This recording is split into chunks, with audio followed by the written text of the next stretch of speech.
Hello, එන්න යමු අද මාත් එක්ක යුනිවර්සිටි.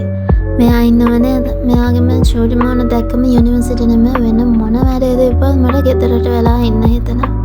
ඒද මොනවා කරන්නද? එහෙනම් බෑග් එකත් ගත්තා. දැන් එහෙනම් යමු.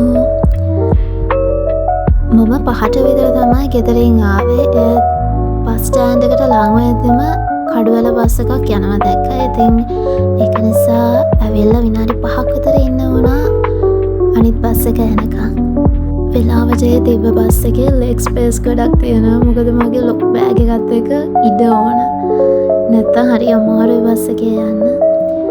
ඉතින් මම 7 විතර වගේ වෙද්දි කොතලා වලින් පැස්සා. ඊට පස්සේ වේලාසන ආපු නිසා ත්‍රිවිල් එකක් අරගෙන බෝඩිමට ගියා. ඉතින් මේ තමයි මං ඉන්න බෝඩිම. ඊට පස්සේ පැයක් විතර ඉඳලා 8ට විතර මම බෝඩිමෙන් ආවා. එළියට බැස්ස ගමන් ඉන්දිය කවුද බලන්නකෝ.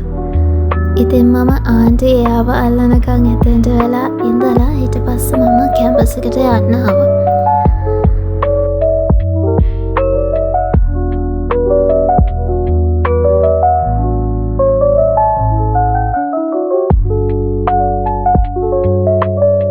මම කැම්පස් එකේ බැක් ගේට් එකෙන් තමයි යන්නේ. මොකද බෝඩිමේ ඉඳලා බැක් ගේට් එකට ගොඩක් ළඟයි. ඉතින් කාඩ් එකක් ටැප් කරලා ඇතුළට ආවා.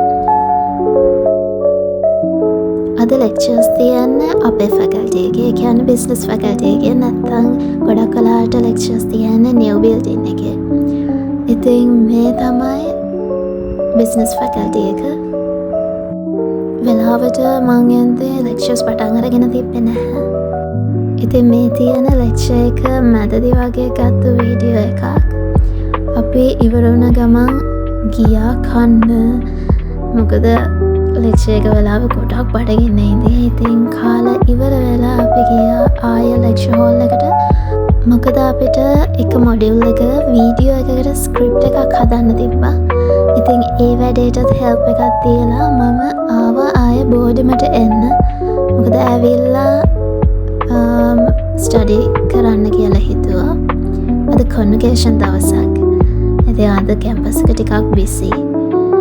කැම්පස් එක බිසි වුණාට අපිට නම් අද එච්චර බිසි දවසක් නෙමෙයි. ඒ වුණාට ඉස්සරහට එන්නේ බිසි පීරියඩ් එකක් නිසා මං හිතුවා දැන් ඉඳන්ම වැඩ පටන් ගන්න. ඉතින් මං එන ගමන් මෙන්න මෙයාවත් එක්ක එහෙනම් bye.